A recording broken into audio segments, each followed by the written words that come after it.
Married people are the most unfaithful people because we have missed out one, which is love language number 6, and that's money. So today, it's like if there is no money, then love is not. That is one of the biggest issues. Men not getting enough from the wife and then crossing over to the maids. But you want your wife to elongate her labia, tell her, not me. In this episode, we talk to Mrs. Patricia Agarukire Mulumba, the marriage counselor for the Premarital Counseling Class at Rubaga Cathedral and former lead counselor for the Stanbic Bank National Schools Championship. Patricia is a Fulbright Scholar from the University of Rochester in New York and the celebrated author of 2 impactful books, Perfect Imperfections, Living the Dream of a Marriage That Lasts a Lifetime, and Teens Get Spurred On. As the team lead at Perfect Evolvers Limited, Patricia is dedicated to helping couples and adolescents evolve into their best selves and has counseled people from all walks of life, including VIPs and celebrities. Join us as Patricia shares her insights on what truly makes a marriage work, drawing from her years of experience and conversations with couples from around the world. Everything about him, his property, where he has the land titles, everything, are with the side chick. The side chick knows everything the people at home don't. Let me tell you, we have broken children because they are raised by broken parents. In some cases, parents are given bride price and the bride price is taken away the following day. They come and claim it? When I see the kind of people that want me to speak to their children, VIPs, celebrities. Welcome to yet another exciting episode of CEO Insights. On here, we talk to CEOs, corporate leaders, and other key people of influence. If you'd like to be on the show or know someone who should be, please get in touch with us. If you haven't yet subscribed, please consider doing so right now. When you subscribe, you enable us to continue growing, which in turn enables us to continue attracting these intriguing guests. Please remember to leave a comment below and tell us about your experience watching the show. Thank you, and let's get on with the show. How I started this journey of counseling is very, very deep for me because I had an experience growing up. At the age of 13, my mother suddenly died due to a stroke. She was, in that moment of excitement, my daughter has been given a place at the school that I want her to go to. So together with my papa, they were talking and it was so exciting. I was also looking forward to joining secondary school, and all of a sudden she said she had a headache. We got her usual painkillers, and then in the next few minutes she was screaming and saying her head is bursting. I did not know that was going to be the last time I see my mother. So after leaving us, with our father and my father vowing never to marry again, and as the eldest child, I took on that role. I found myself almost wearing the shoes of a mom, wearing the shoes of a big sister, going an extra mile. So whenever I have been asked this question, I've said my journey began then. Making sure I offer that comfort, the encouragement to my siblings, to my papa, making sure that I listen, I observe, I give that shoulder for them to lean on. Because while I would complain that my mom passed when I was 13, there was one who had no chance to see her at least for 13 years. So that pushed me to fall in love with being the encourager, being the comforter, being the listener. And so when I joined secondary school, it it just came off naturally to my fellow students. They always found comfort. They would want to listen to me. I would want to listen to them. I would share how life was happening. And little did I know that this is what God was preparing me for in the future. So at the university, when I got to learn that in my program of education, there would be a module on guidance and counseling, I was very excited. And during that time, that is when I knew that this was it for me. Last year, I was so blessed to be given a scholarship by Fulbright, one of the best programs in the world.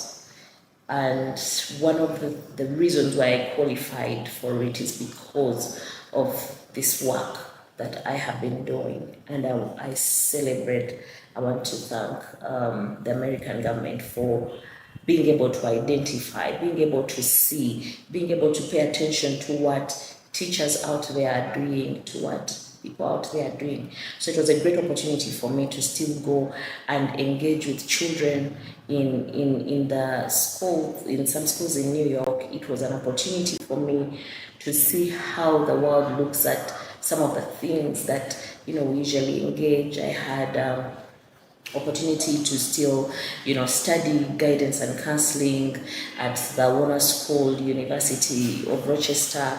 It was an amazing opportunity.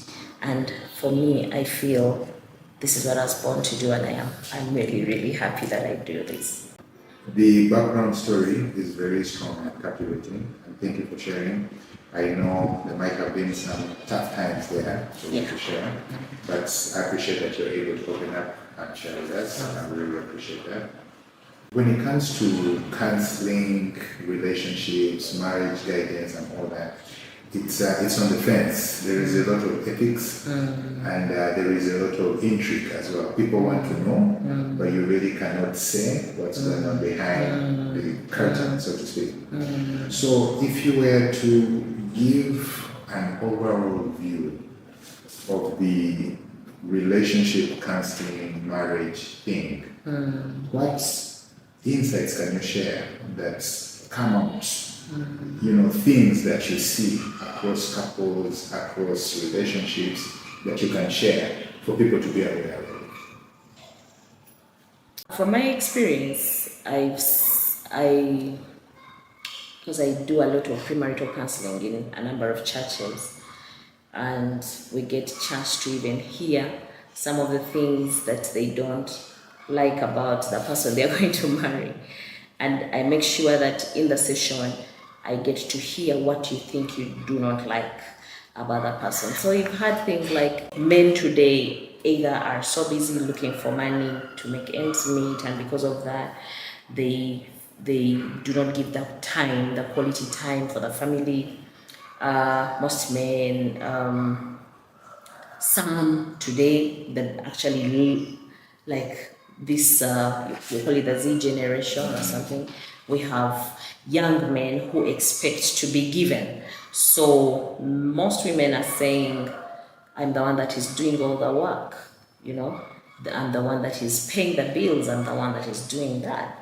The men think they are now on the receiving end, as long as they can probably meet one particular thing in that marriage area. If they can do the conjugals very well, they feel that is it. But women want more than that. They do not want to be, because we all know that the head of the family literally should be the man. You're the Adam in the home, and your wife is I would say is your, yes, there are people that will say no, we are all equal, but the truth is we all know that the man is a man. So one of the things that makes so many women uncomfortable is failure to be the provider, to be the protector, to be the leader, to be the sustainer of the home. Others today have a lot of extramarital affairs. And because of that, we've had women also change that narrative and also have the extramarital affairs. For example, lately we've had cases of DNAs that turn out to be unfriendly to the family. And I think that is because the need to revenge, has eaten up the women. They feel, if he's doing this, I should do this. Another challenge, of course, the violence. The violence, many people, you'll hear in 10 women that you see, you'll get probably 5 that are telling you that they've been beaten, that the man is angry, and because he's angry, he beats me, which also makes marriage a bit very difficult, because the women, instead of loving you, at the end of the day tend to resent you, and that doesn't go well with the family. For the women, you find there are those women that are, out there, they are more choleric, they're in control, they want to run the show, and if they've found a man that is also the same, then you find there's a lot of friction. I've had statements such as, it's like we're 2 men in the house. And I feel sometimes it's because we don't understand each other, understand our personalities, our temperaments, to know that, this is the one I picked. She's a firstborn in their home, so she's been in control. When she wants something done, she'll push for it. So that has been a very big problem. We've had also cases of in-laws, mothers-in-law, being also dramatic, or even the ladies themselves failing to understand the role that the mother-in-law has to play. And in one of the cultures here in Uganda, there's a saying, and some women have a mindset tuned to that the mother-in-law is going to be a Godzilla, so I would rather find her dead. And so if she comes and finds the mother-in-law alive, then there's friction, even when it may not be necessary. Some women have said men are no longer good at the marital duties, and of course, like I say in my book, many times that comes as a result of maybe comparison. You've had, somewhere where you've experienced a lot better than what you find at home. So you find families struggling because maybe the man is not good in bed, and the man doesn't even want to try to do anything about it.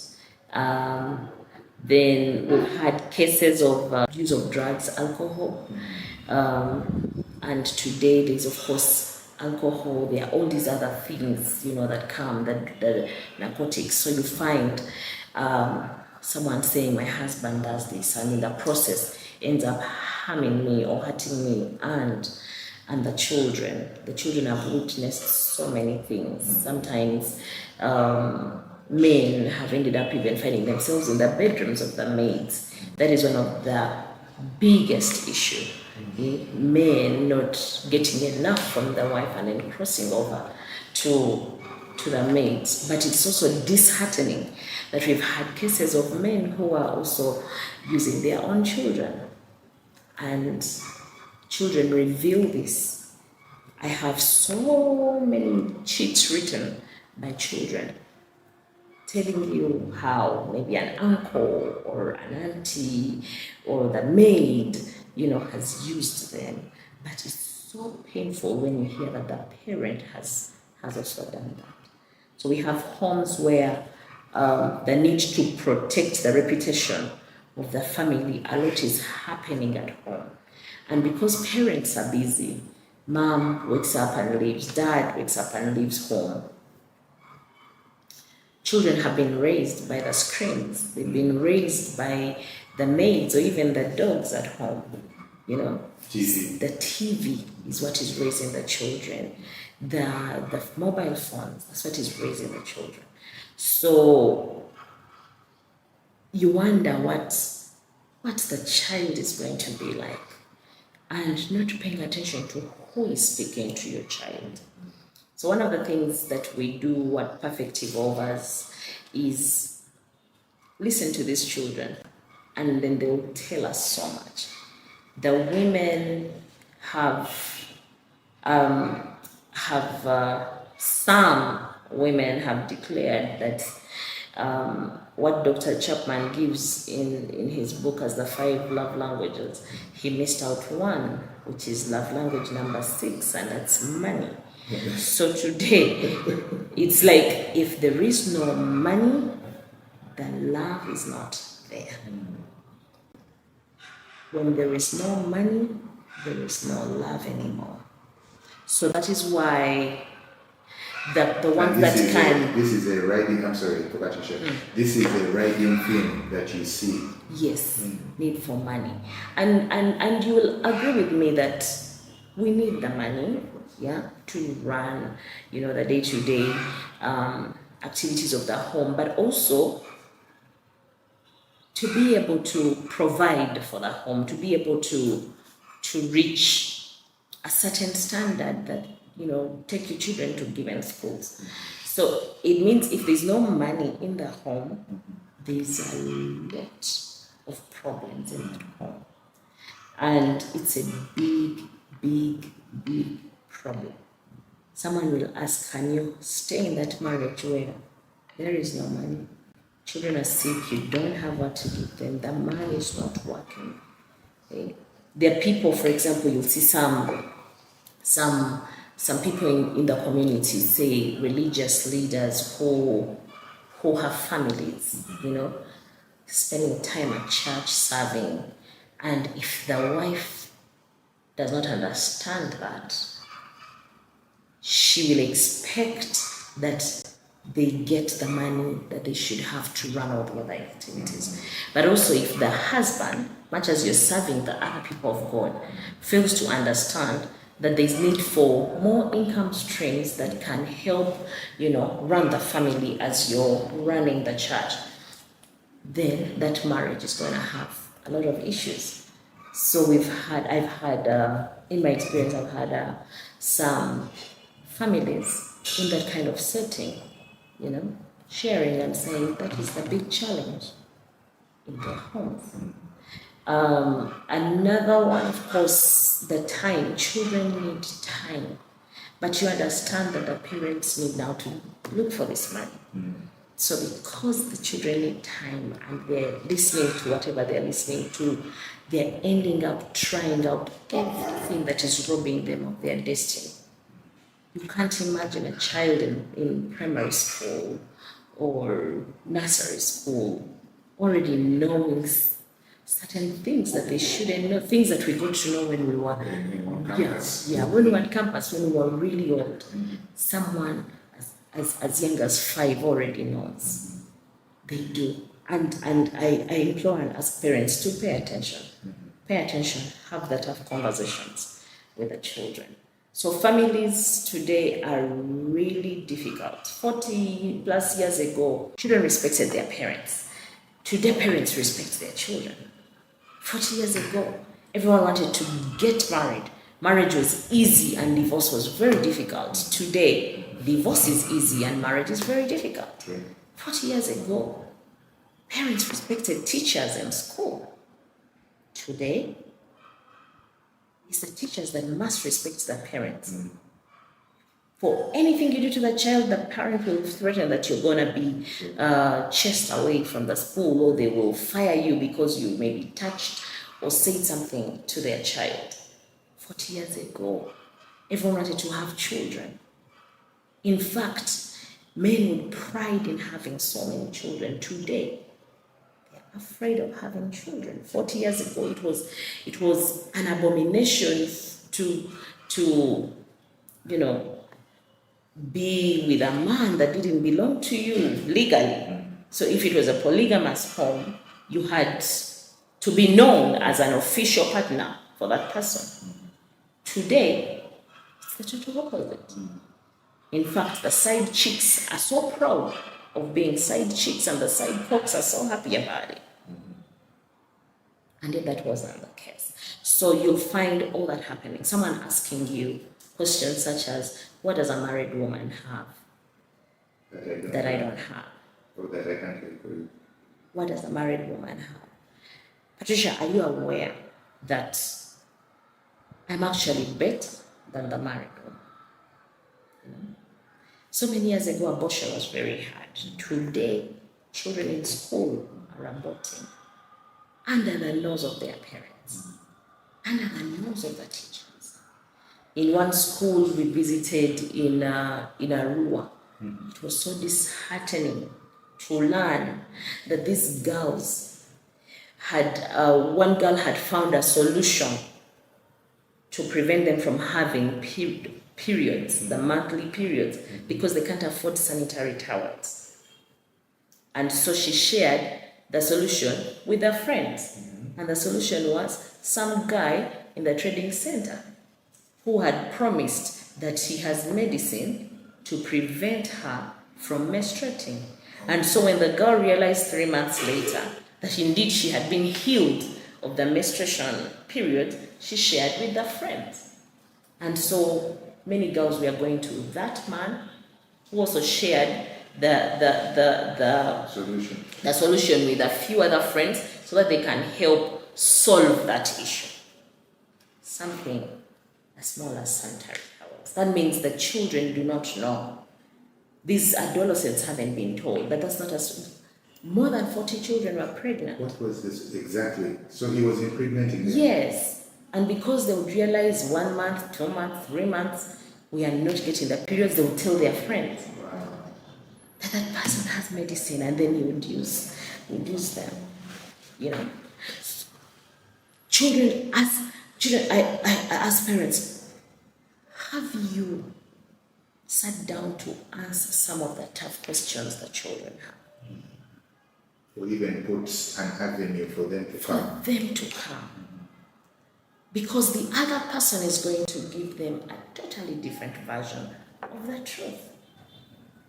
So we ask, as you prepare, say, to start this family, as you're walking the journey of love, of marriage, there's so much ahead that we need to know.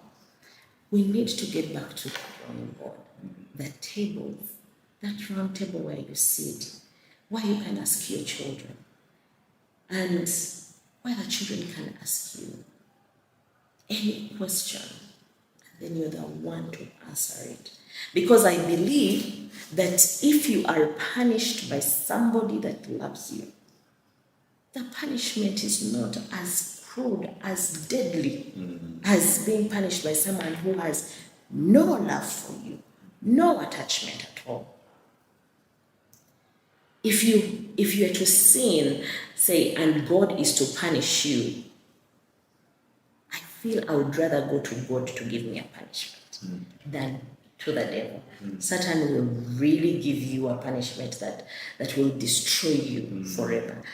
God, being loving, will give you a kind punishment. That is why at least he has forgiven us more times than we deserve.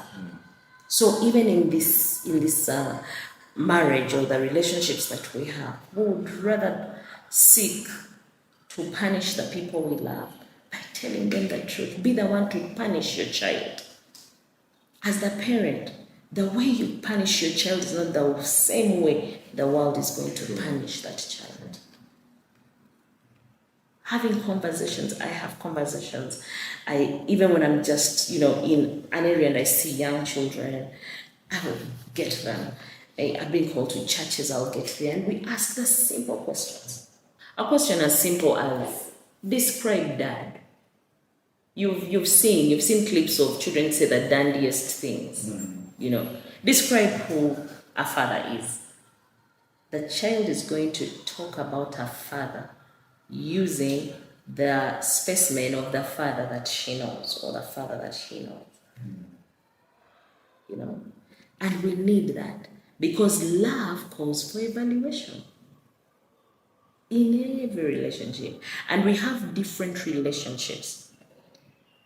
And we must allow the people in our lives, our children, the husband, the wife, to also have these different relationships. The relationship between you and your God, that one is a relationship that also needs to be fed. So when you are in a family, in a home, and you don't understand that, you'll complain when someone is, maybe going to church, or you will complain when someone thinks you need to work on that relationship. A relationship with your parents. So when this mother-in-law is all over the place, you will understand that there is a relationship there that I must understand and must respect. So it will not bother you, because tomorrow you're going to be the mother-in-law.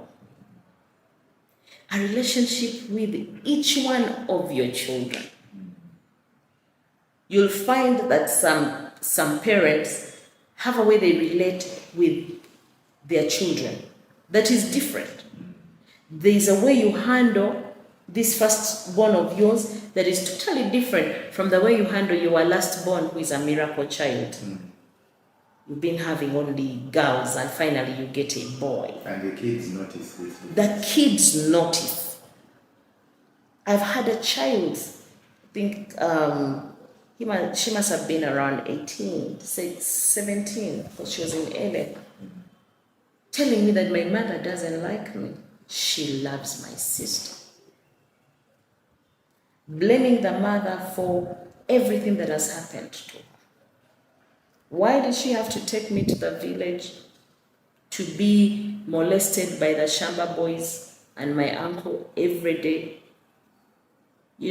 So you can imagine, at only 5 years old, this child has been molested by an uncle and a group of Shamba boys in the village.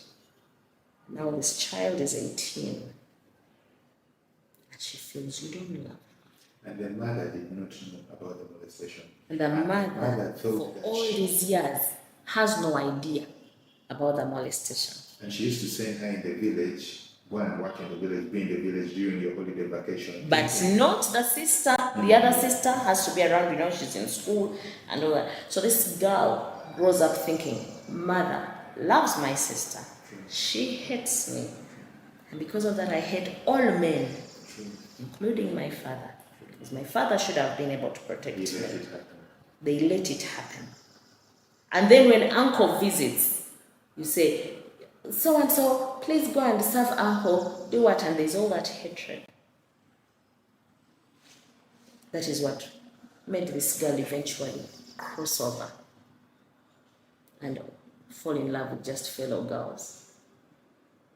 So sometimes, whatever we do, the actions we do around the people we love, either make them or break them. And the effect can actually come out in the future when probably they are married and they're in their homes. Someone says, my father used to use me. He even killed my boyfriend. And I'm like, why? You know why? Because she has kept it all this time and now she's not ready for marriage. She's afraid.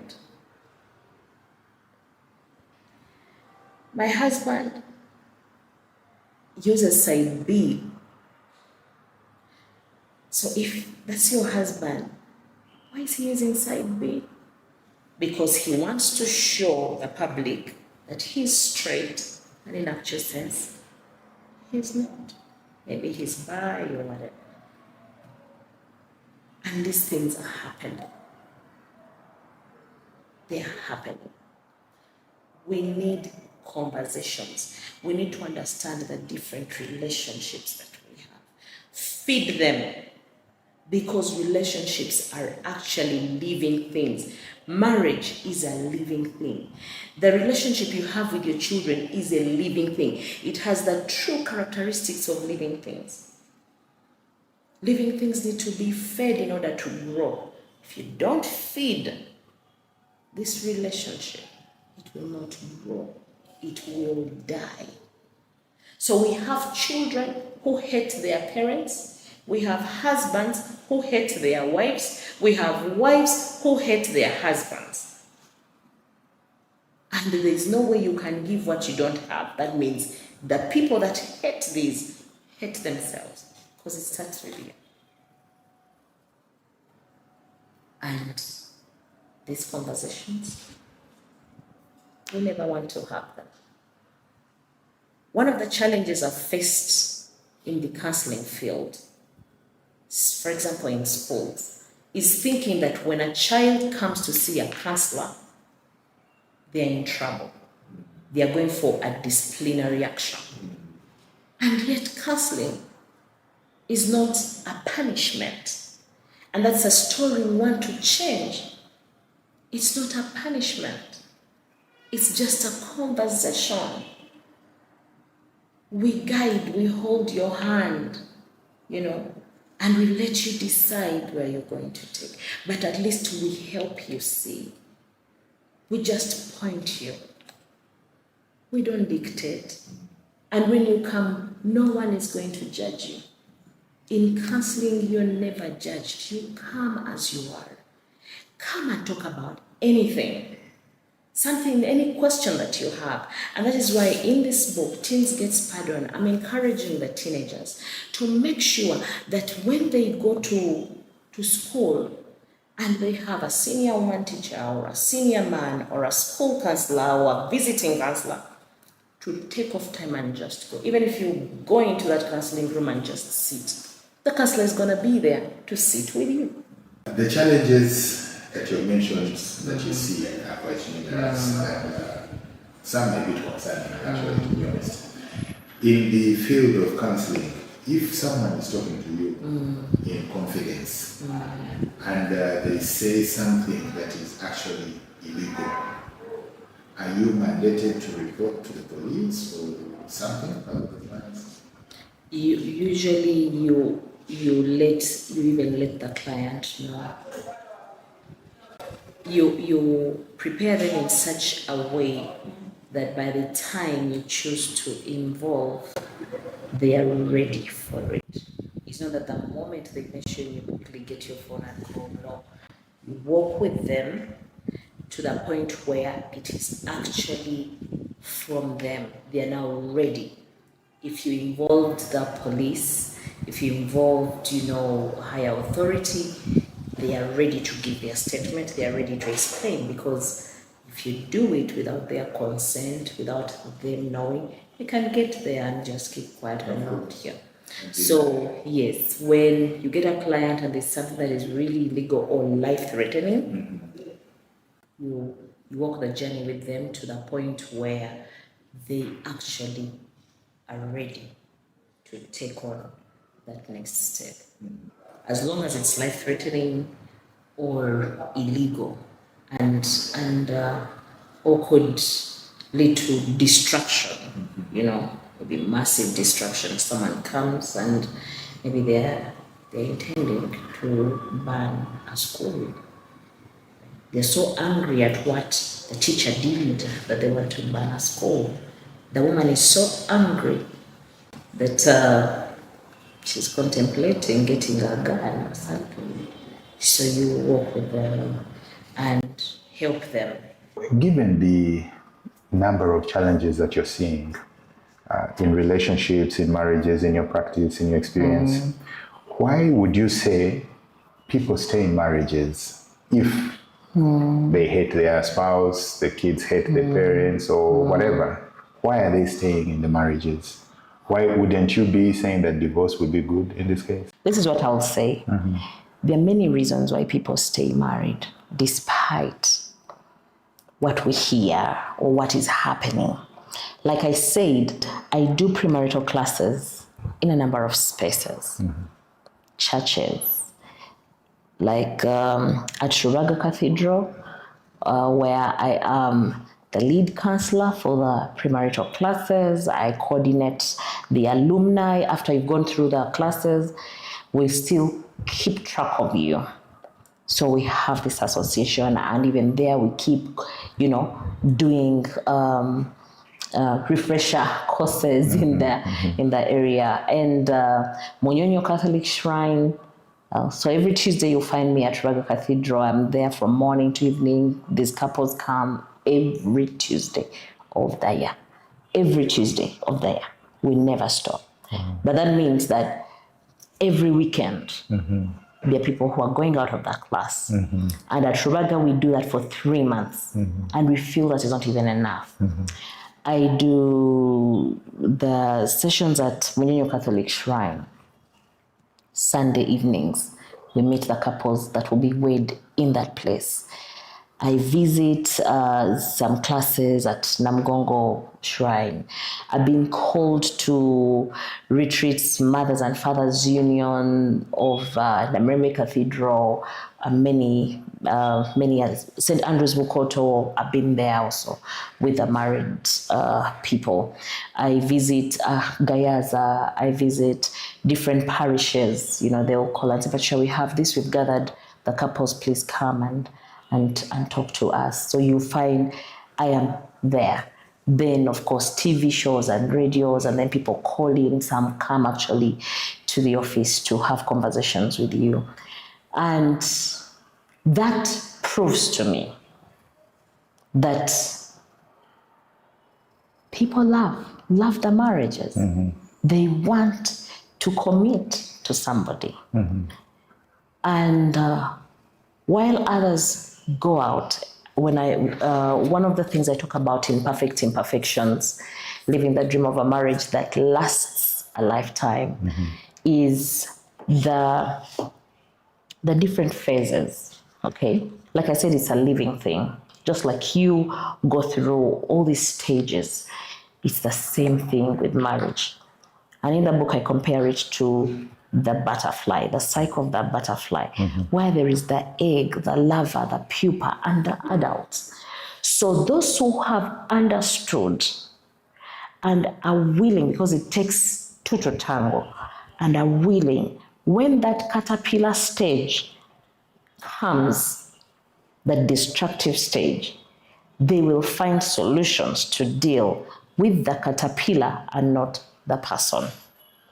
But that, of course, takes intentionality of both parties, understanding why you began this journey in the first place. So people, those who stay married, stay either because they have both decided to raise these children together, to accept that this was a till death do us part, to agree to maybe, take different roles, the things that maybe they were fighting over. They found solutions of dealing with the caterpillar in the marriage, because every relationship has the caterpillar stage, whether you want it or not. The egg, yes, it's so exciting. They're pulling the chairs for you, opening the car doors. It's all so exciting. And that's where we commit and we are promising each other heaven on earth. And when we start staying together and understanding and knowing each other, the caterpillar surfaces. Someone starts maybe drinking, beating, fornicating, or committing adultery. Then others, maybe they've lost their jobs and they're no longer. Maybe there's been an accident that has made one of the partners lose a limb or limbs or something. The caterpillars will surface in different ways. Maybe in the egg stage, there was no money. Then you get the money, and then the caterpillar comes. So your caterpillar is the money, too much money. It makes your man run crazy, or it makes the woman run crazy. That's the caterpillar. So those who stay will find ways of dealing with that caterpillar. That's why we say communication is important. It's one of the strong pillars of marriage. You communicate. When that caterpillar surfaces, you communicate. But like I said, it takes two to tango. If you accept to identify this caterpillar together and know what to give it, and know that it has come. Maybe it's the children outside wedlock. They've come. So are you going to walk out because these children have come? Once you understand, remembering the vows for better, for worse, knowing that we are all perfectly imperfect. That's why I have this title. That it is a perfect, imperfect journey. The caterpillars will come. Know how you deal with the caterpillars together. Maybe it's the children. For some people, the caterpillars are family planning. Family planning has stressed them. There is no method that seems to work for them, you know, and that stresses them. And maybe for the other one, you've seen some running away. The woman is giving birth, but she gives birth to triplets and quadruplets. She's, you know, and that is a straining factor. So this person runs away from whatever caterpillar that surfaces. Can we find a solution? So those who actually find a solution will find themselves get to the pupa stage. And in the pupa stage, you'll see, just like the butterfly, this pupa stage is dormant. So that's the stage where you find someone is staying in the marriage, say for the children. Staying in the marriage for maybe the things they've accumulated together. And saying, let me stay here and see how I can run my business. As long as he doesn't bother me, I'll not bother him. So you find someone is staying. Let me raise my children. I don't want to go and now have other children and what, especially for the women. You'll hear things like, hey, akasente kanga kechikazi, you know, hey, this is, hey, let me build, you know, some apartments and I know this is my fallback plan. But once the person has moved to that dormant stage, it means that things that used to stress you and make you shout and what, they no longer do. If it was the phone, you know, for some people, the caterpillar is the phone. Okay? One said he comes home and sits at the dining and starts talking to his malayas, you know, and then you find out for her that is a caterpillar. And yet to someone who is in the dormant stage, he's on the phone. That is a piece for you. You're like, hey, I'm ready. You.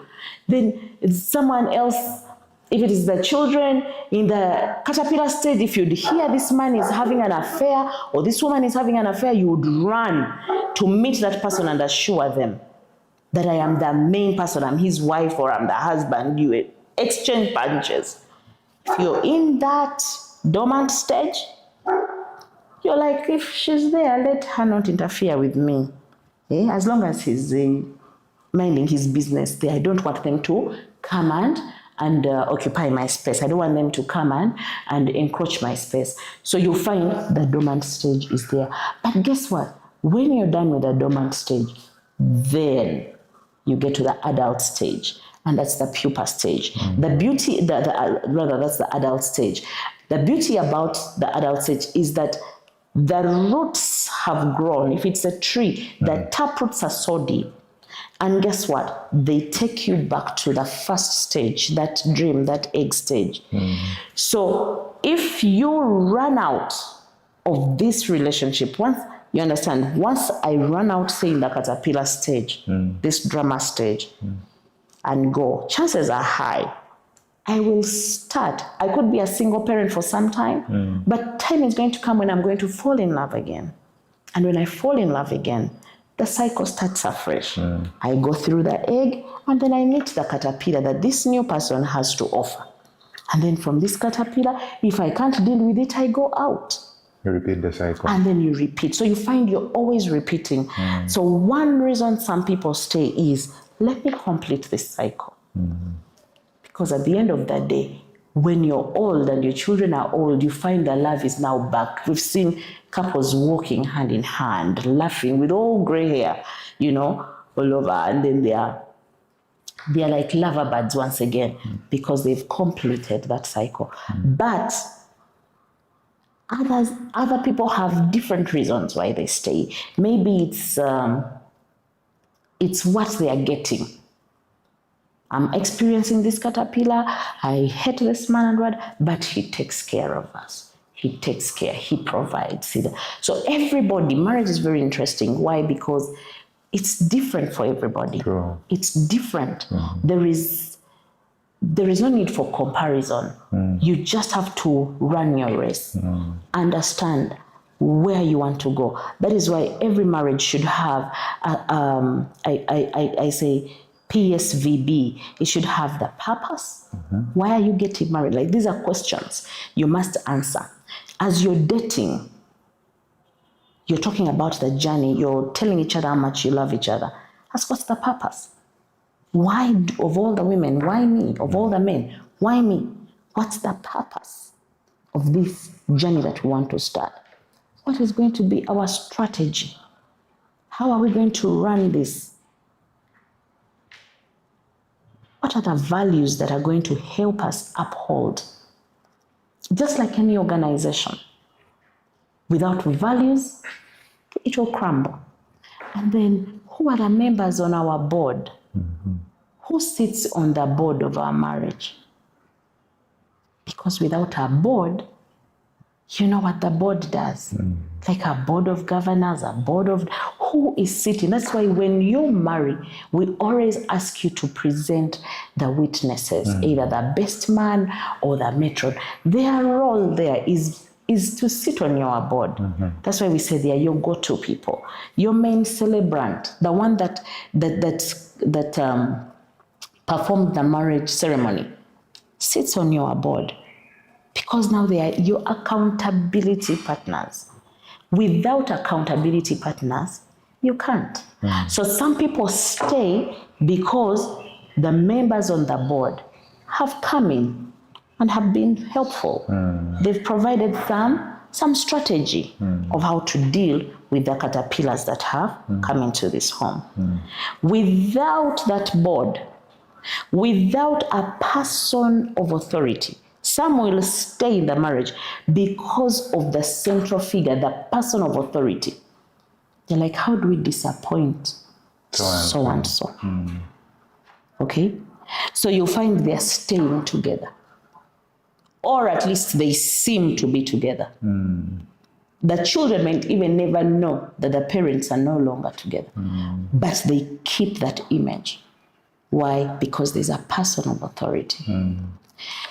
Others will keep together because probably there's respect for each other. Things have failed to work out, but let's see how far we shall go. Others, maybe the caterpillar is no sex in the marriage. We've had men suffering from blue balls and yet they are married. No sex in the home. Either maybe it's a biological issue or somehow there's a caterpillar, maybe witchcraft, that came in and it prevented the man from getting erections. We've had also those cases. He's not erecting for his wife, but he erects elsewhere. So you see, there you find a solution. How do we deal with this? Because now if you're erecting elsewhere, it means something has been done to you. Why are you fathering children and yet here nothing happens? So what is going to make you stay is different. People stay for different reasons. What they've built together, the children, the honor, the people of authority in their lives, a strong bond, and that's why we encourage couples today not to just get a maid of honor or a matron simply because they'll look good in the pictures or simply because they can afford the dresses they'll wear. The people that stand by you are members of your board. Or at least if they are not, that's why we allow in church to have, if you have these that are not able to perform, then you have witnesses who will come and append and show that they are willing to work with you. Yes, and also others will stay because of the friends or maybe the networks they've created together. If you have support groups, you're married and then you have fellow married people, you meet, you talk, you share, you listen to their caterpillar and say, let me go and massage my own caterpillar. That keeps you together. I have seen, I don't know if it is a school of thought or, people talk about this and different counselors talk about this, but they do say that if you look at the entire continuum of clients that come into counseling sessions, in terms of infidelity, that the women are actually more promiscuous than men. Is this something you have experienced? What are your thoughts? Yeah, like I said earlier, today it looks like the trend is a 50-50. The women in the past would stay at home and remain faithful. Then HIV came, then all these STDs and then everything. The men who kept bringing these to the women made the others observe and know that he's not gonna kill me.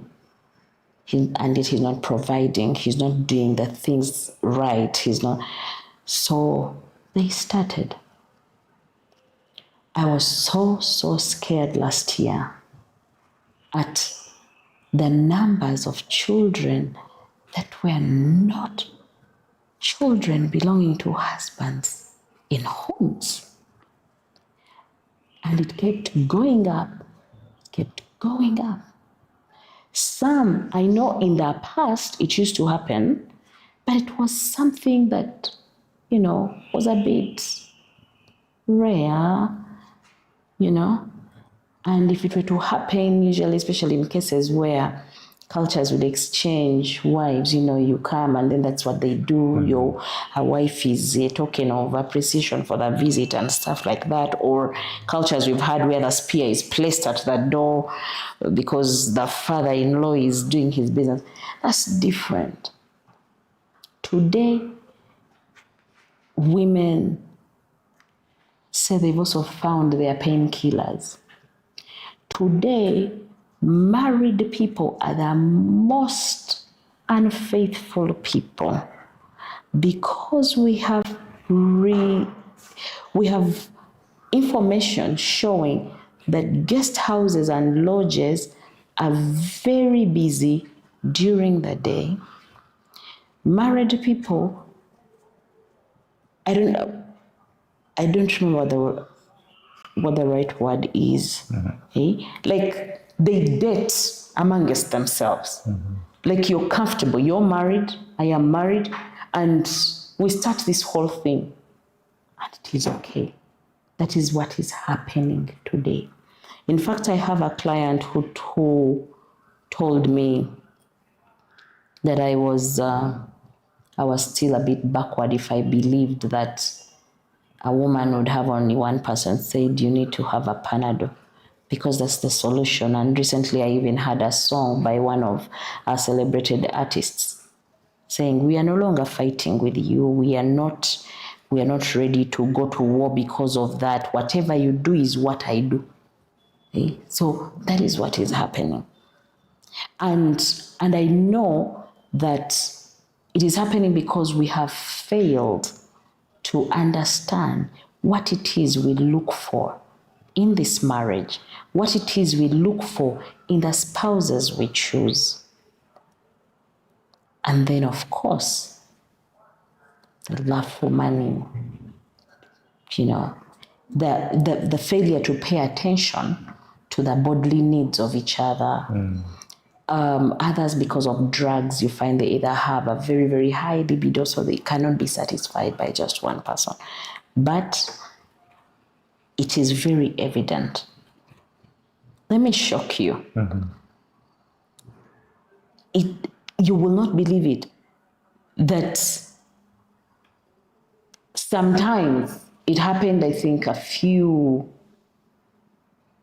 years ago in the counseling class. Because you come as couples, people started exchanging.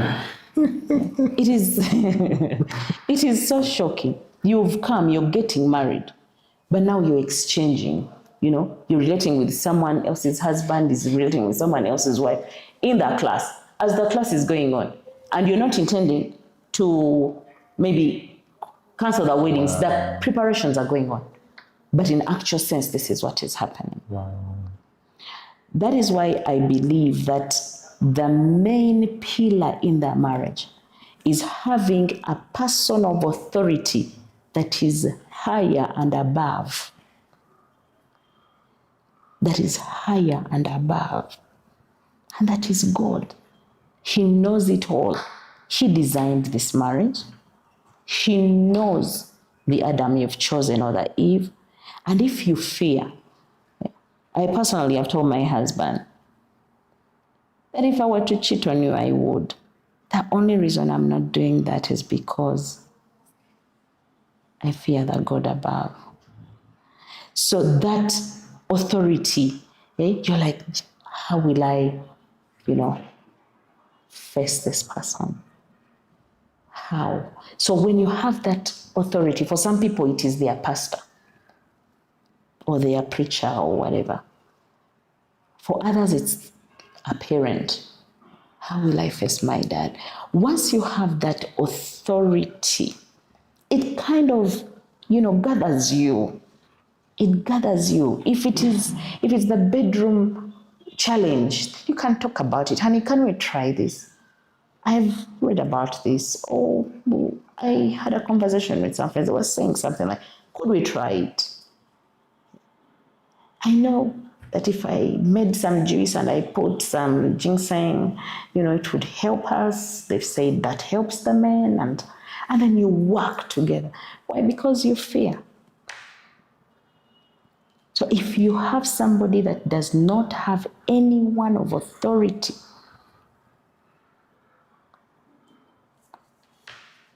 that's a wrong deal. Because the reason I might not beat you is because I'm afraid. How is this person going to train? But some people don't fear anybody. They will abuse your parents in broad daylight. They will commit blasphemy without any fear or any shame. So there is no way this partner is going to respect you, is going to honor you, is going to keep faithful to you. But when you do that, it helps. Yes, I know that, of course, the devil is attacking marriages. Yes, I know that there are even people of God that we have seen, drop from up there. Yes, I know. Because that is the devil's role, to kill, steal, destroy. So every good thing he will destroy. And the fact that marriage is the closest unit, it is the closest experience you have with God, because that's where you get to understand how God loves. If it were possible, everyone should be married.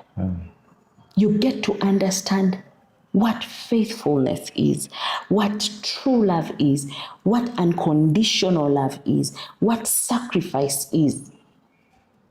It is in marriage. Someone that you do not know, someone that you did not grow up with, you accept to live the rest of your life. So when we go through these vows, it will help. But for the cheating and all that, yes, it is happening. Women too are cheating. That is why we have DNA issues rising up. But they have started doing that because the men started it first. They've started doing that. Many will do that because they want to revenge. And they call it Panadol, a painkiller.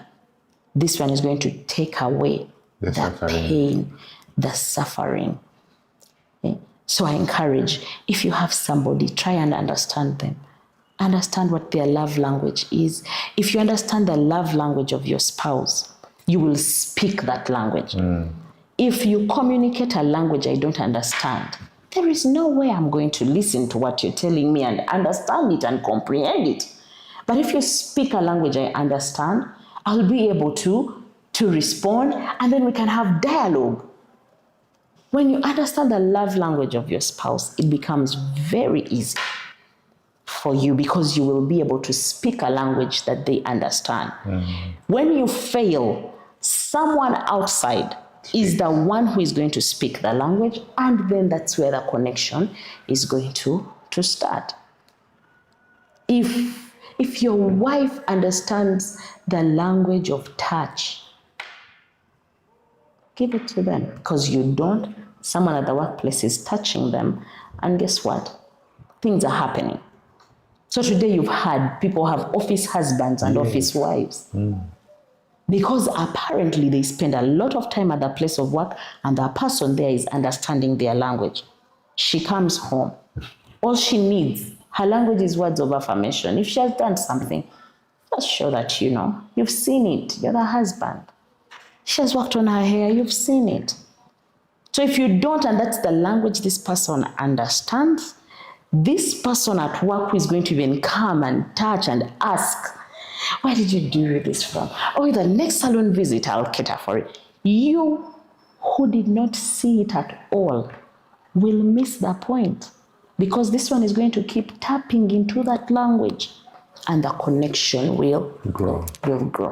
Usually we fall towards those that understand our language.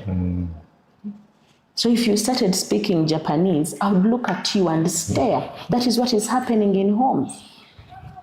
You're speaking Japanese, I am speaking Ruchiga. And we are looking at each other, so we are using sign language.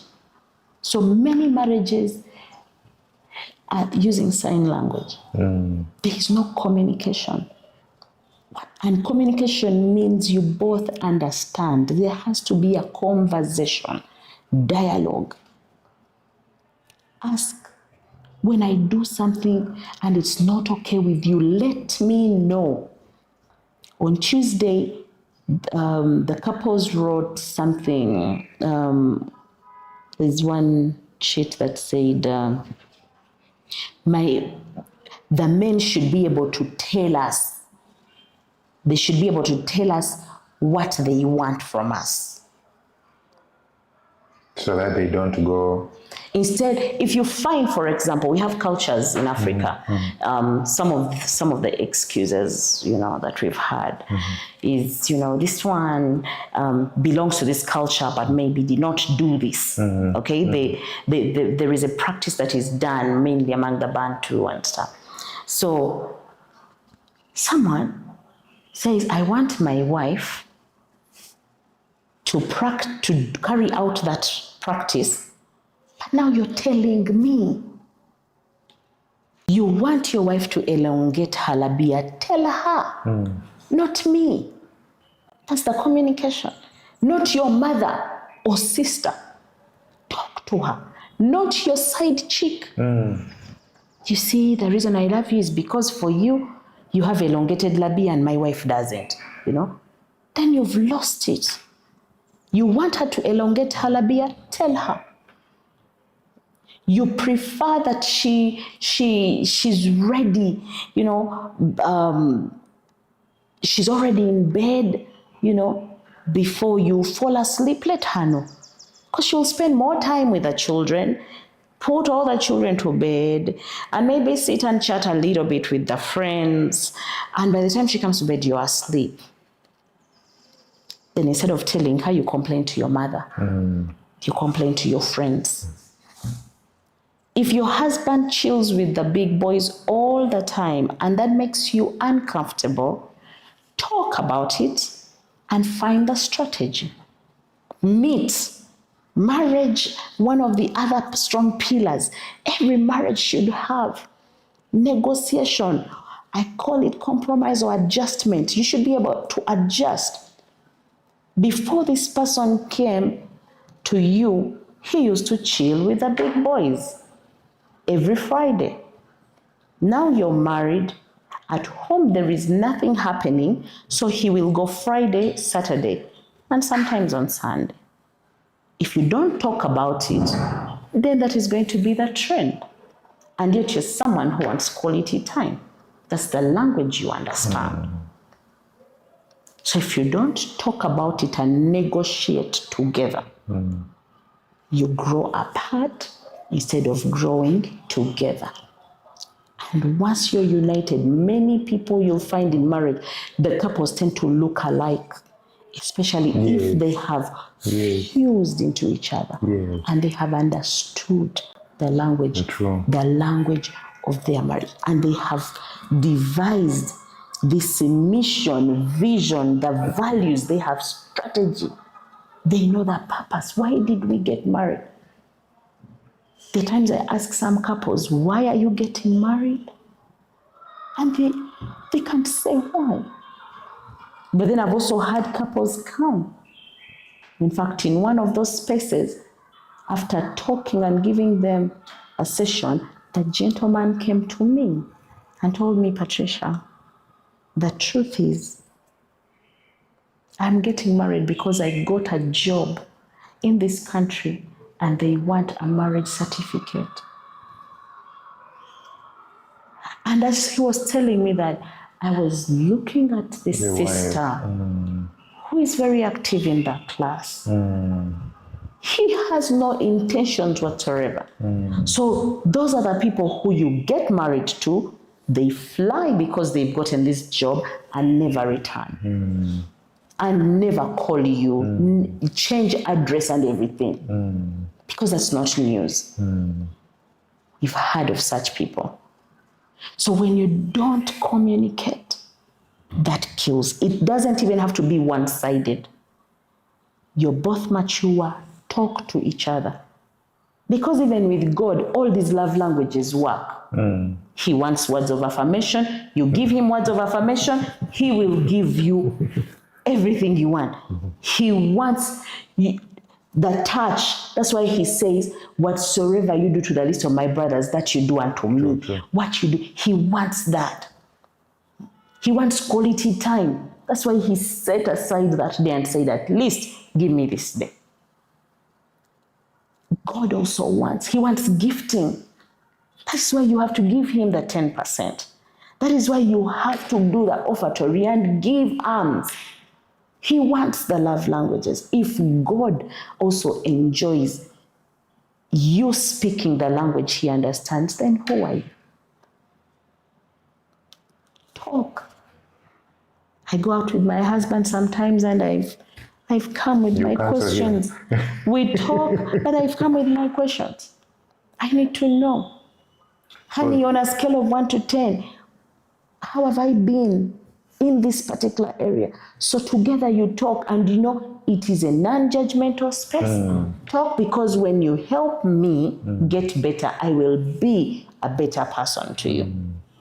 Then I can also say what I need him to know. Today, there's something called the silent treatment.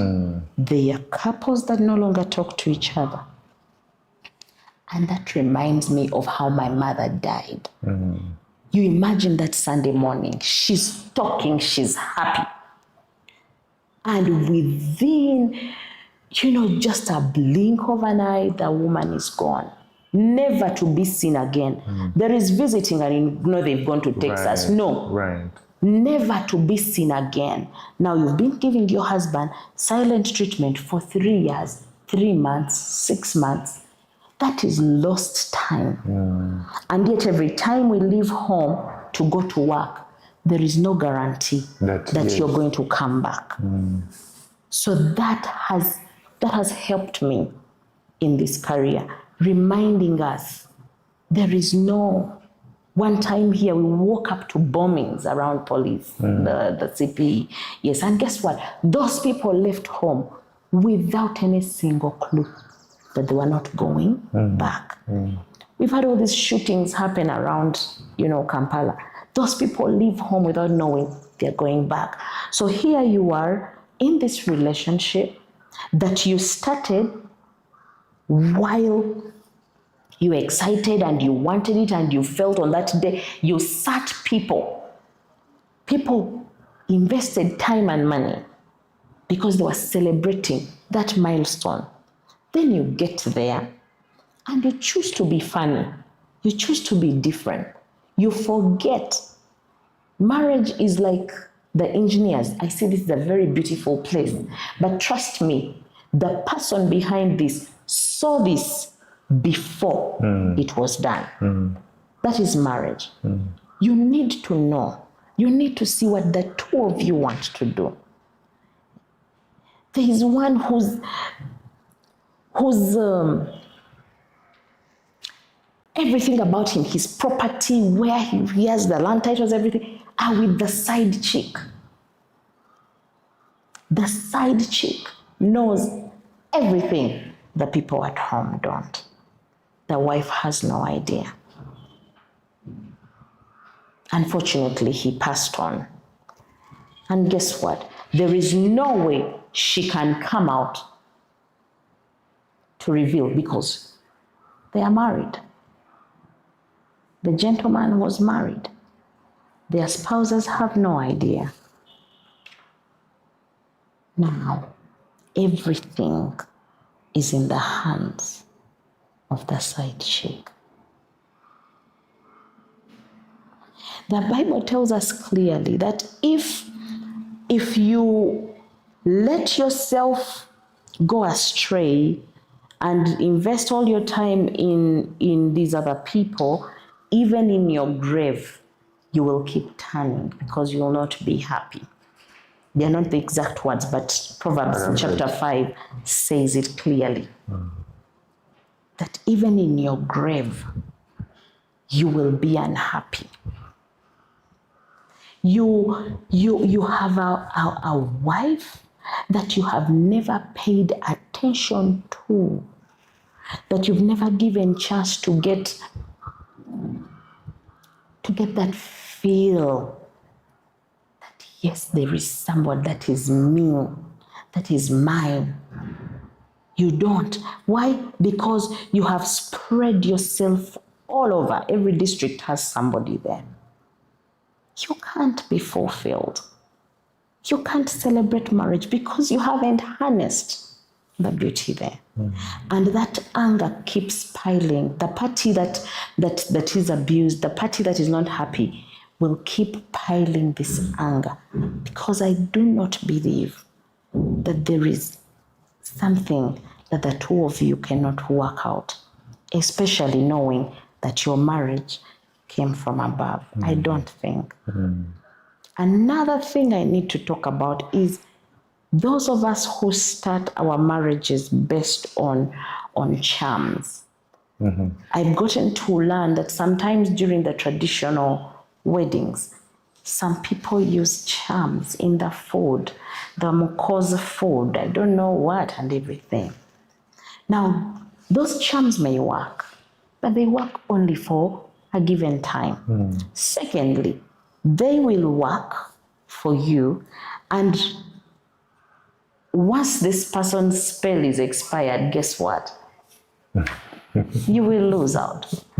Or you, the doer, will get tired of this party and you feel they are no longer good enough for you. And you can't go, you can't divorce them, you can't do anything because you used the devil to attach yourself and glue yourself. So now they are super glue.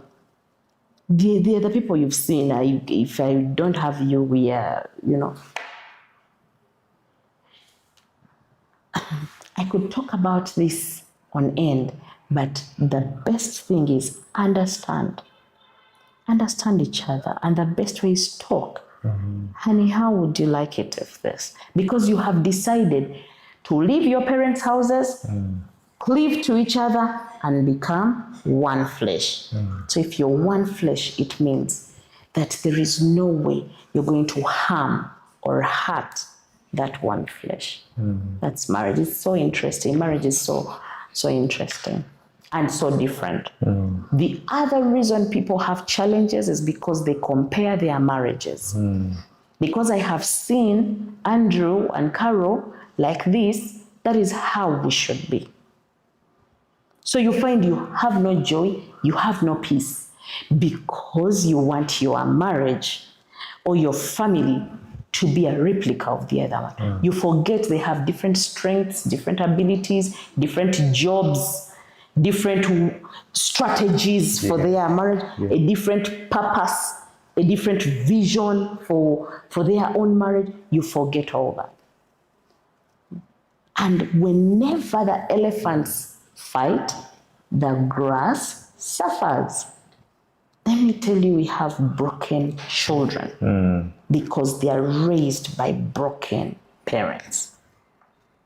We have children who are suffering, and that makes my heart bleed, because I wouldn't want any child who is blessed to have both the father and the mother to suffer.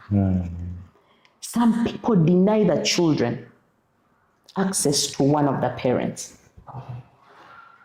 But whether you want it or not, this is the father of that child. And in Uganda, I get amused. At the end of the day, the man has been totally cut out of the life of the children. But now this girl wants to marry, and the function is being taken to the man's home. True. What is that? What is that really?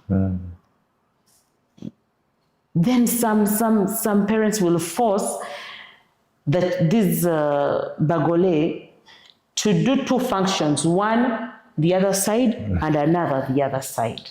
What is that? Allow the child to have that relationship. Whether you want it or not, that is their father.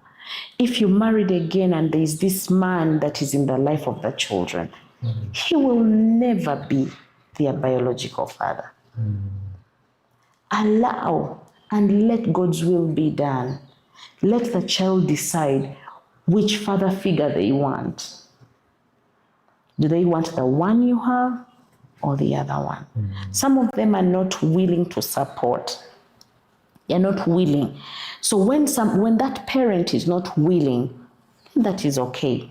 If the mother is not willing, maybe in the new marriage, the partner doesn't want anything to do with where the woman was coming from, then you let it. But at least have that. I think the whites have that co-parenting thing that we mainly lack here. Here you're told if you go away with those children, never come back asking for anything. Then we have people whose functions, but you'll not believe it. For example, someone does an introduction, and it's such an amazing introduction, and the woman has facilitated that introduction. Everything. She's bought herself that car. They've come and shown off and done everything. But so where is the integrity? Where is the self-love? He's marrying you. Take him as he is.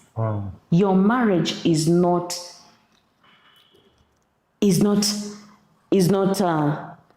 for everybody else.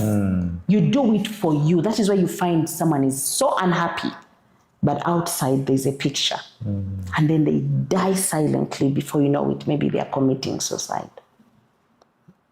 You don't do for others what you can't do for yourself. In some cases, parents are given bride price, and the bride price is taken away the following day. They come and claim it? They come and take it. They bring all these bags of sugar, sacks of sugar, I don't know what, they create this grand function.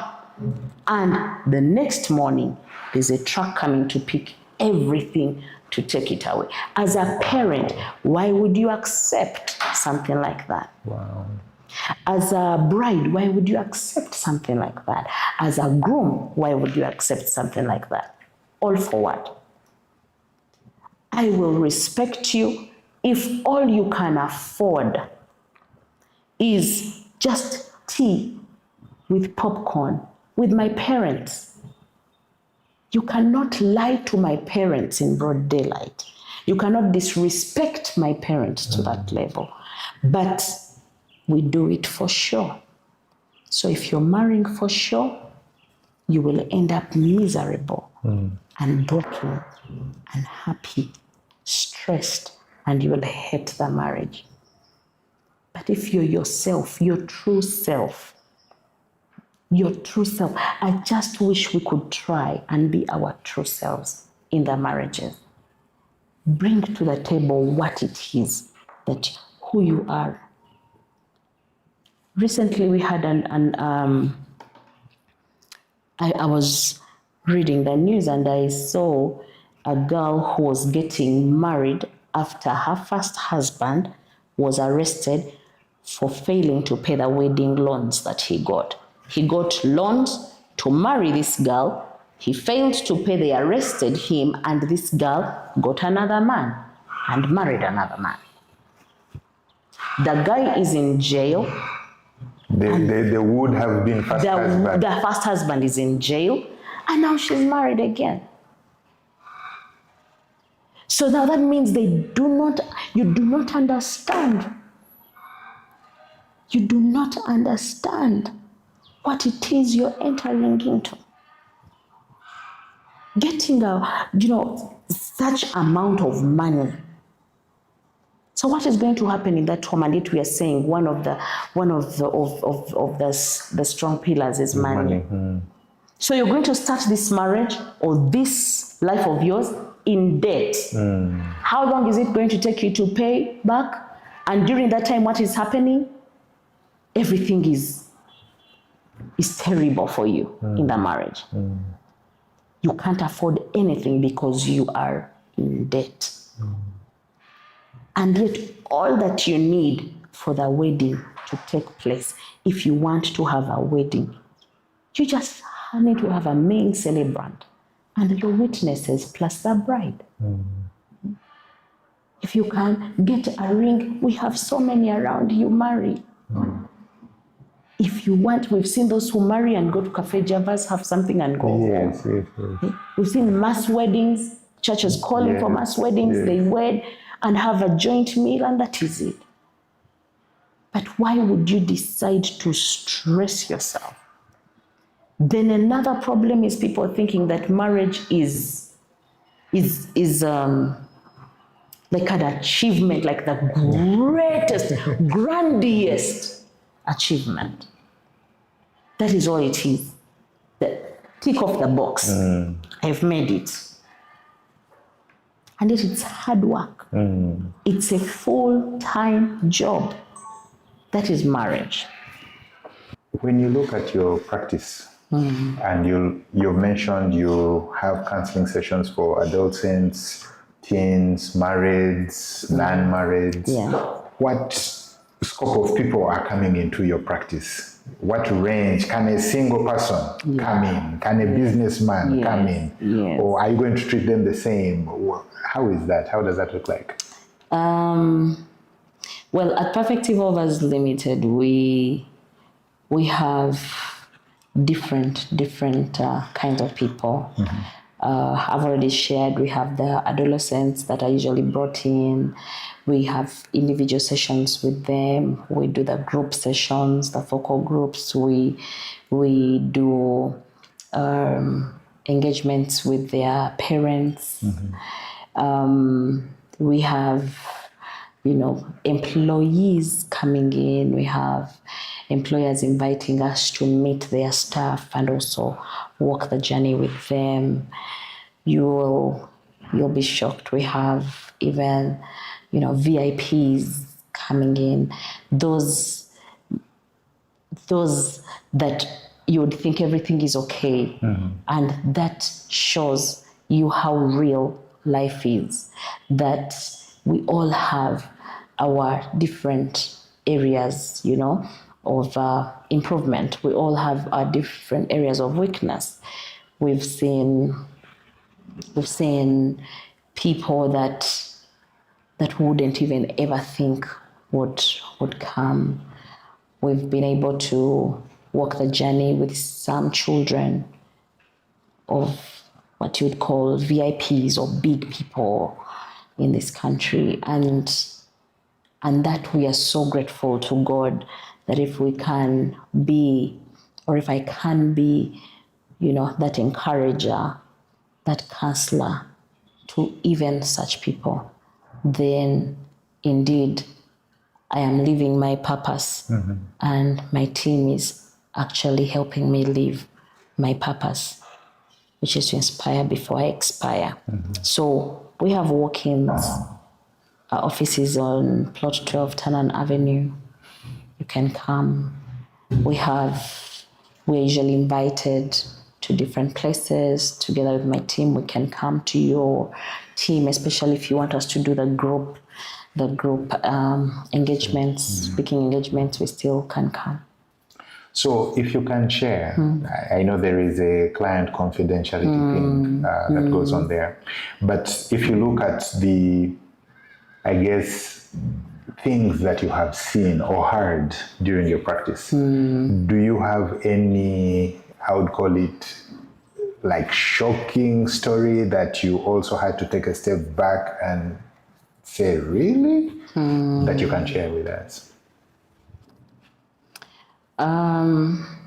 Well, maybe what I can say is every client is special in a way.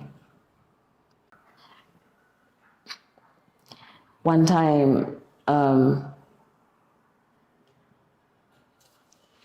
a gun was pulled out, and I know that at that point, my client came with all these flaring emotions because of what had been done. And I'm happy that we walked the journey. By the time we were done, she was very happy because she can't imagine that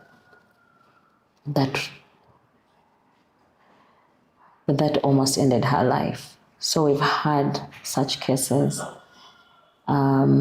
She had a gun. She had a gun ready to end her life or end that of the husband.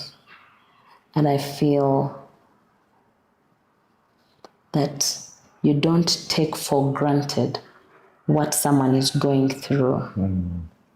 You might look at it as a very small issue, but to that person, it's a very big issue.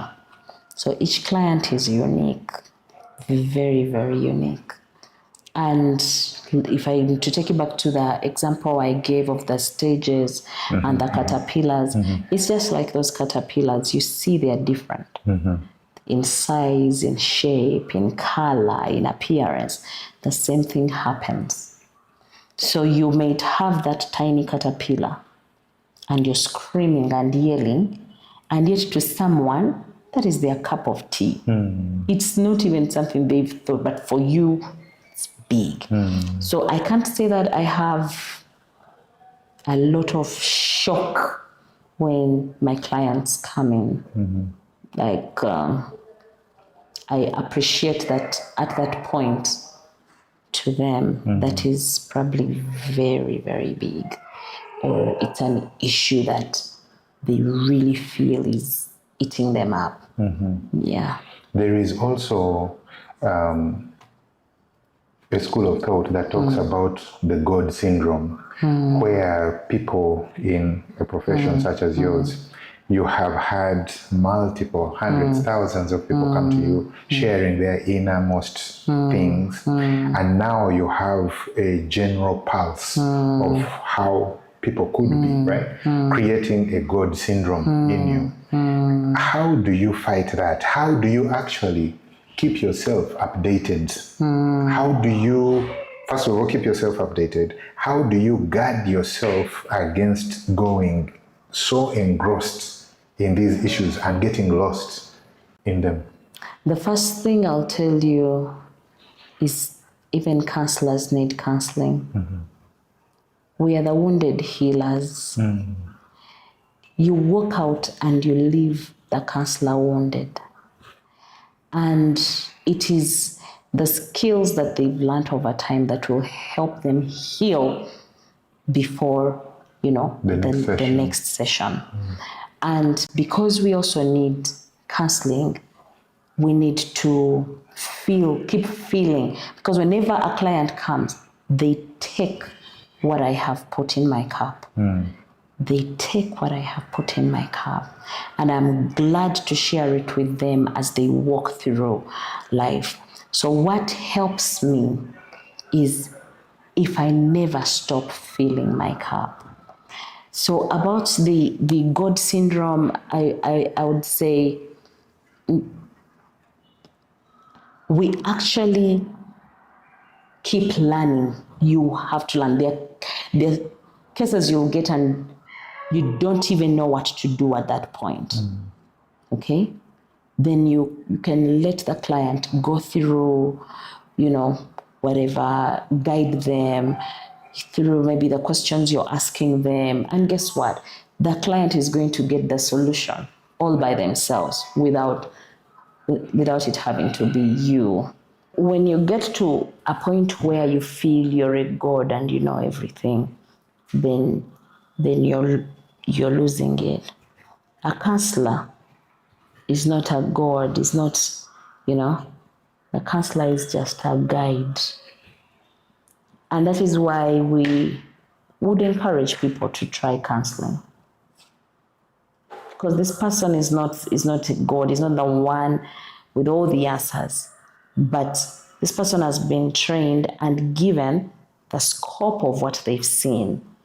They are able to hold your hand and guide you, show you what you experience. You're not alone.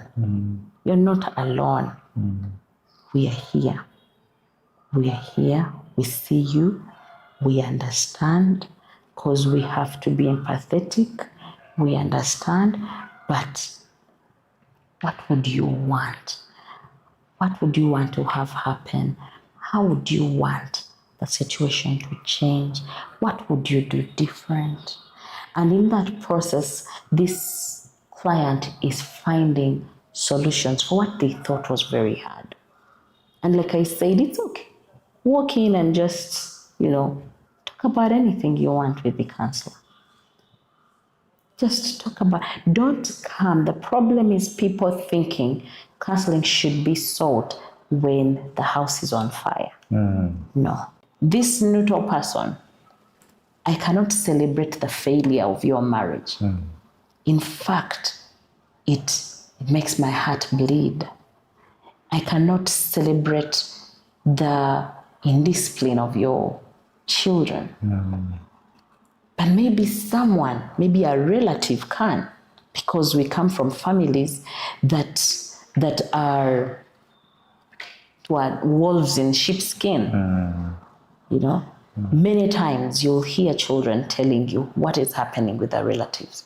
So you could be confiding in somebody who is actually the one that is busy igniting the failure of your relationship, or who is envious about your children and doesn't want them to excel because they compare their children to your children.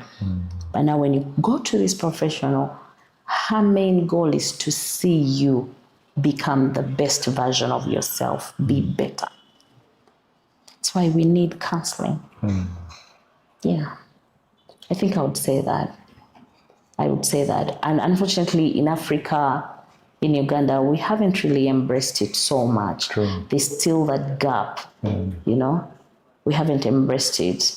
And now with the, social media and everything, it looks like everybody, will offer guidance, everyone will. So we need the wisdom to know where we should go and who can work with us. There, you mentioned social media, and I wanted to ask a question about that.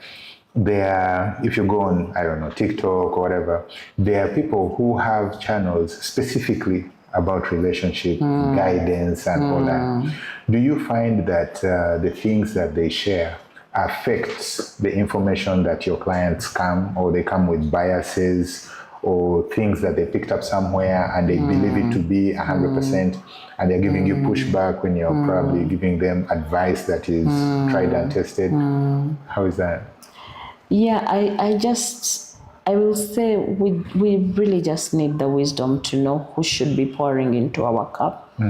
Everybody can serve tea, but if what you need is African tea, then you're not going to go for black tea. If you want chamomile tea, then you'll not go for mint.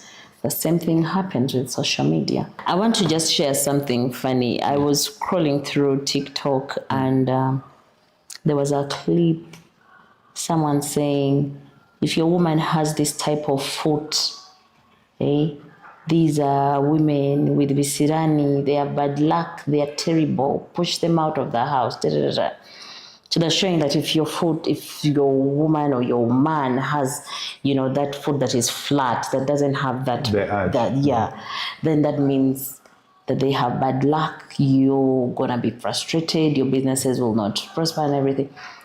I can imagine someone going home and actually observing to see whether the wife has that kind of foot, and then. So there are things that I say we can take in, even as we speak with the counselors. You are at liberty to take in what is going to work for you. It's not that we are the know-it-all. No. Take in what works for you. Because even in my own home, there are things that I do and they work for me, but they may not work for you, So as you take in all this information that we are giving you out there on social media, that we are giving you on all these programs, all these channels, have the wisdom to sieve what will work for you and leave what won't work for you, because it will work for somebody else. And that is what I'll say. Everyone will say something because it has worked for them. If it doesn't work for you, leave it. But you don't have to say it doesn't work, because by the time they bring it out, maybe it has worked for them. And that's the kind of world we are living in, because of the diversity that we have. Yeah. So if someone can counsel you based on maybe their own orientation or their beliefs, if you went to a pastor, the way he would guide you may be different from how a sheikh would guide you, because also those platforms I've seen the Muslim religious leaders guiding the maids, giving them information, and trust me, I've picked out a few things that have worked for me as well. Maybe I was taken for granted and I've picked that out. So you could hear what an Anglican reverend is saying, because we can't stop. We can't stop technology. This is where we are going. You'll hear this and that from everywhere. Podcasts on this, the TikToks, you'll have these forwards on WhatsApp, you'll have all those things. Pick. Have the wisdom to pick. And remember, what works for you may not actually work for the other person. So we can't start saying, hey, it will be a chicken and egg, story. So just know who sits on your board, who are the board members that can actually pour into your cup. That's very important. That's very important, because sometimes if you let the wrong person pour into your cup, it will stain or destroy whatever was already in the cup. Yeah. When you look at the state of the industry, you said, unfortunately in Uganda, counseling has not yet proliferated. It's still at maybe infancy stage or something. So when you look at the state of the industry and look into the future, what do you see? What are you working on yourself in terms of growth, expansion? Perfect Imperfections is working on a number of projects. We've had the opportunity to work with the schools under the Stanbic Bank National Schools Championship, where we could speak into the lives of children from more than 100 schools in Uganda, from northern, eastern, western, and central. And we realized that we need more collaboration. So one of the things we are working on is collaborating with as many counselors as possible, with as many people as possible, such that we can reach so many children. So we have camps already. We've been doing camps for children, teenagers, camps for married, retreats. This year we are going to have the Art of Love again. We had it last year but one. This year we shall open our doors again for the art of love for people to come. And then we have conversations on just love, because everything we do in life starts with love. Our own existence starts with love. So we have conversations around the art of love, and people interact and ask, and we share, and we do some activities. Very, very interesting. In the holidays, we just collaborated with Scooby-Doo Boom, and we had a camp for the toddlers, trying to hear what they have to say. And in December, we have for teenagers coming up, so that we know what is happening throughout. We want to keep preparing. We've been working with the boy in me, because we realize many times the boy child seems to be left behind. So now we are very intentional. We intend to work with the people in the schools that do the work we do, the matrons, the wardens, the school counselors, and also continue the trainings for the teachers to understand how they can meet the different children at their different points of need. I'm also working on another book that I know is going to be very, very interesting. Updated information. Amazing. And I'm excited to share with the world about it. Recently, my ask has been to have a conversation with the Minister of Education and Sports in this country. If we can collaborate, I know Mama Janet is very intentional about the well-being, the psychosocial well-being of the learners. If we can collaborate with her in some of the projects that they're doing, we shall add a brick to the good work that they are already doing. That I am very certain. We continue to work with the churches. We continue to work with the organizations. And I know that the future of counseling in this country is going to be a lot better if we work together, if different counselors come together. We have all these conversations. The Uganda Counseling Association can work together. I've already engaged a few professors at the university to see how we equip, the upcoming counselors to, remain true to that profession. The challenges aside, do you have some success stories that you can share as well to give us a bright spark? Yes.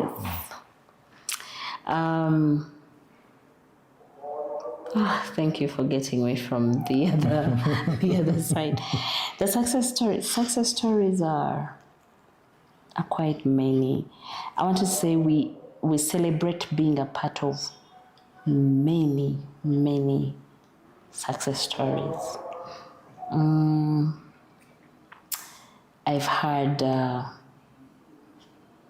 couple that was struggling, and things eventually worked out. They were so excited, and when they got her baby, they named her Patricia. That was amazing. Some have been a godmother to the children. I'm so happy for that. There's one who posted something.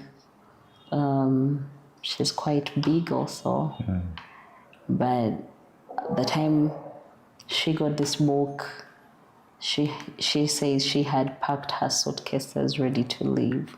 Wow. And then just said, let me see what Patricia has to say. Let me try this last thing. And then she sat down. She said she did not put the book down. And when she was done, she's like, okay, Perfect Imperfections. She put her suitcases back. That I remember crying when I saw her post that. I've had the trust of religious leaders in this country. I celebrate that. And also definitely the Fulbright Scholarship for me was a reward of the work that I have been doing in the lives of many. At the end of the day, seeing a couple that has been maybe struggling, being able to celebrate anniversary after anniversary is amazing. One of them told me, I think 3 years ago, and said, Patricia, in all the things you do, make sure your marriage never breaks because you're holding our own marriages. And that is also something I pray about. Recently, my husband was coming back from abroad where he had a conference. And when he got home, he, like after getting the bags and everything, he held my hands, looked into my eyes and said, honey, thank you for honoring my name. He said, while at the airport, I don't know how many people I came across and all of them happy to see me because you're their counselor. I saw the joy in my husband's eyes and I knew that my purpose has been done. When I see the kind of people that want me to speak to their children, VIPs, celebrities, I've worked with some of the celebrities in this country, I know that my purpose as the lover of love, inspiring before I expire, has been done. And I am here, still serving until the Lord says, this is your time, my girl, come to me. I will go, because I don't know when. And what I leave for you, the viewers out there, if you're married, if you are in any relationship, please give it your best.